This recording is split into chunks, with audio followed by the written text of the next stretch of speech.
elites really that impressive? Sure, you probably can't become an elite without doing anything. But it's not only the elites who are working hard. Among them, I, who am not an elite, was always looked down upon. My name is Samantha. I've been married for 2 years. My husband, Robert, is a certified public accountant, providing a stable income. I continued to work after getting married, but I couldn't match Robert's income and was always looked down upon. I thought it was inevitable and gave up. Being a CPA comes with a stable income, and it's easy to start your own practice. And above all, it's a profession with a high degree of freedom. Moreover, there's no mandatory retirement age, and the sense of security that you will never run out of work is incredible. As a tax expert, he was in a league that I could never catch up to. As Robert's wife, I desperately served to prevent any shame.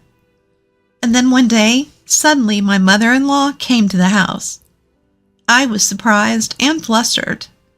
The house wasn't tidy, and I hadn't started any cleaning or laundry yet.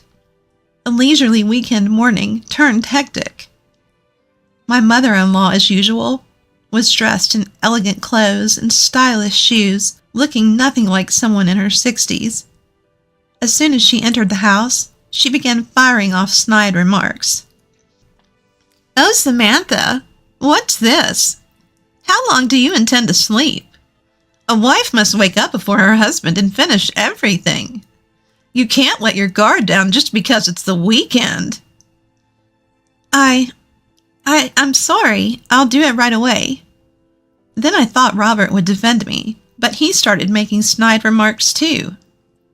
"She's a slacker on the weekends. It's just too much. A CPA's wife being a slacker. It's embarrassing." That's a serious problem. A CPA is an elite. It's not like Samantha who works at a mediocre company. You need to understand him more. Poor Robert. Right? Samantha doesn't get it at all. She thinks she's in the same position because she's working too. Huh? That's out of the question. Know your place, dear. I know that, but you don't have to say it like that. What a troublesome situation. I worry about the future. Well, never mind. I came here today for an inspection, so I'll be checking. An inspection? I've decided to move in here, so I need to check beforehand. Excuse me? The slow one, yeah. I'm moving in here. Dad is gone. It's inconvenient for me to live alone. That's why we need to check this place thoroughly and make sure it's suitable for me to live in. I was completely shocked. I hadn't heard my mother-in-law was moving in here. I thought it must be some kind of mistake, but it wasn't. She decided this all on her own, without even consulting me, which honestly irked me. She was moving in without any discussion between my husband and I, and this was apparently a house check. I was so annoyed I didn't even want to talk. Then my mother-in-law started to inspect the entire house, while casually mentioning it was a house check. Mother-in-law, that's our bedroom. So what? Oh my goodness, what is this? Is this left as it was when you woke up? With no cleaning up? Entering a couple's bedroom is so inappropriate. Ugh, this is so annoying. But I guess I should apologize. I'm sorry. My mother-in-law didn't care and just walked around the house checking everything. I had no idea why she was checking the house. And when she finished her check, she started complaining to me. This house won't do. It's not accessible. There's no handrails on the stairs. Moreover, there's no room for me. I'm not a dog. I can't stay in a cramped room like a doghouse. Let's see. I'll use your bedroom. Excuse me? That's... Also, I can't relax without a traditional living room. So please convert the living room to a traditional one. I can't do that. Do you have any idea how much the renovation will cost? Of course, Samantha should cover that. Robert has contributed to the living expenses and even purchased this house. That's right. We haven't depended on Samantha's income because there's a huge difference. But it's all good if you can contribute. Don't just say whatever you want. What? You can't even do that for a living with my mother? It's not about that. Deciding everything on your own without any consultation isn't good, is it? What are you talking about? Consulting with a person who's always at the bottom? Don't make me laugh. Living with my mother is a done deal. Got it? My elite husband unilaterally decided to live with his mother. Mom, over you. All right. He threatened me with divorce papers, so I really did divorce him. No matter where you go, you're worthless, Samantha. You've got nowhere else to turn, so you've got no choice but to stick around here, right? Or do you want to get a divorce? Look, I've already filled out the divorce papers. Here, do as you wish with them. Silently, I took the divorce papers from Robert. The next day before going to work, I submitted them to the town hall. I had reached the end of my patience with his constant belittling. I understand that I may not be the most capable, but I'm working hard. Isn't that a given? Even on the weekends when I was busy, Robert would demand, "We're out of juice. Go buy some." Or, "I want sushi for lunch." He would say whatever he pleased. Every time I would go shopping, iron his shirts, polish his shoes, make and freeze a week's worth of meals, I was on the move all day and had no time to rest. I was doing everything I could for my husband. Because of this, I could not tolerate the behavior of my husband and my mother-in-law. And then there was the night I submitted the divorce papers. Robert started to ridicule me again. "What's this? You expect me to eat this?" "I'm sorry, I didn't have time today, so I just bought some pre-made food." "You're a failure as a wife. This is unacceptable, considering how much I earn, right? You've always been good at the bottom of the barrel. I went to a state university with a high GPA, while you went to a mid-tier university with a low GPA. Plus, I'm a CPA, and you're a mere employee at an unknown company. You understand that we're worlds apart, right? You should be more aware of yourself." As always, you're so harsh. Well, never mind. It's not that I'm harsh. It's that your level is just that low. It's dangerous not to be aware of it. Enough. It's not good for me, even if it's good for you. Go buy something that matches my level. High-end sushi or premium steak. Anything can be taken out. I'm hungry, so go buy it now. That's a wife's duty, right? Well, that was true, up until now. What's that supposed to mean? Your tone. That was true.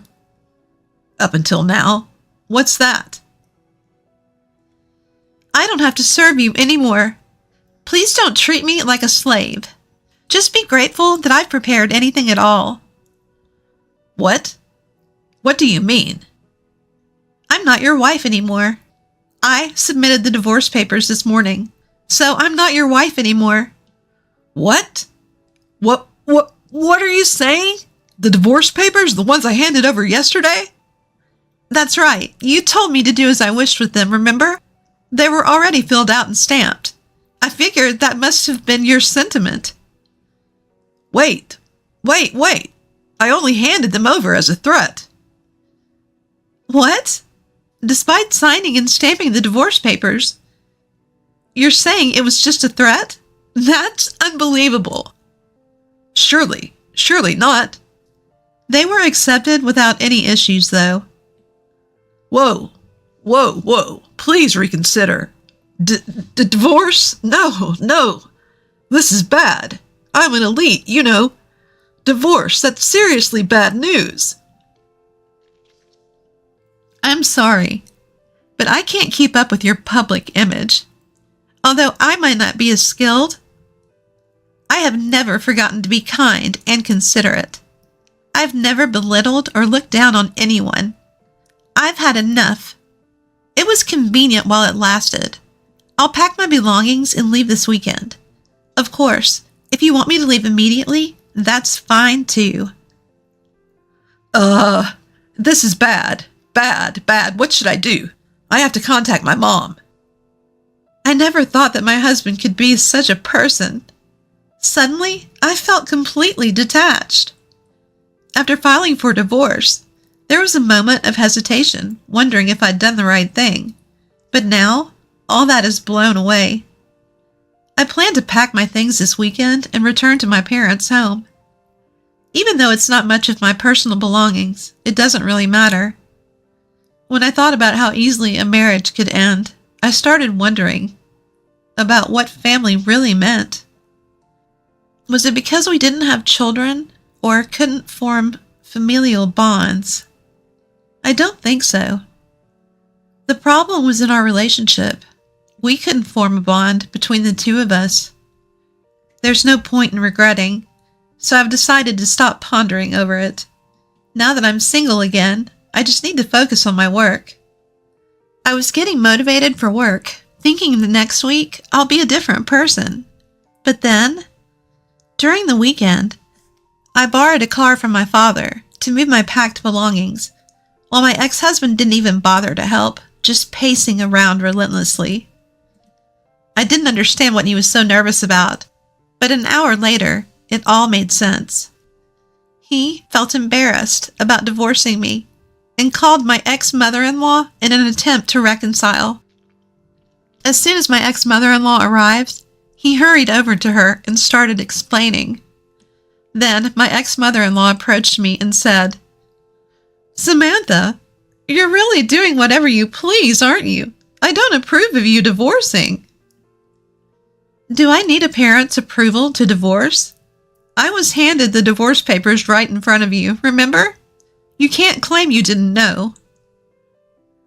You really don't understand anything, do you? A simple piece of paper is clearly a threat.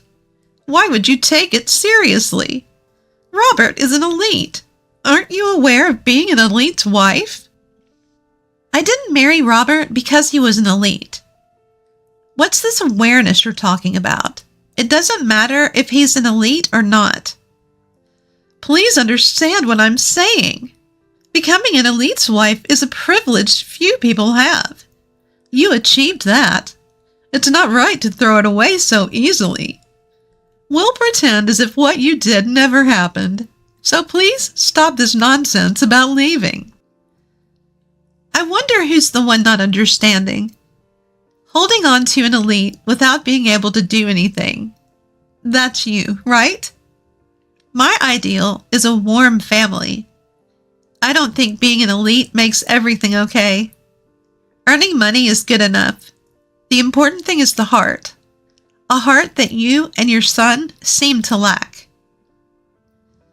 Be quiet. You have no right to say such things. How dare you talk back to me? You're just a daughter-in-law.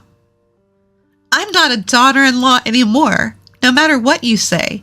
I've become single again, so I'll do as I please.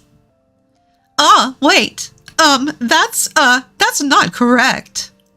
Suddenly my mother-in-law seemed to lose all her momentum. Well, I couldn't care less anymore. And so I started packing again and quickly left that house. The confused faces of those who didn't bother me. I just said thanks for putting up with me. I'm sorry for being such a low-class wife. Please find a high-education, high-income woman for remarriage. Wish you the best. With that, I hurriedly left the house. Returning to my parents' home, I felt a strange sense of relief and comfort. My parents understood, and when they said welcome back, I found myself tearing up. I thought about how foolish it felt to have desperately held on and gritted my teeth for so long, to have been so desperate for such an arrogant husband. Seeing my parents reminded me of the warmth of a family and the compassion of being human.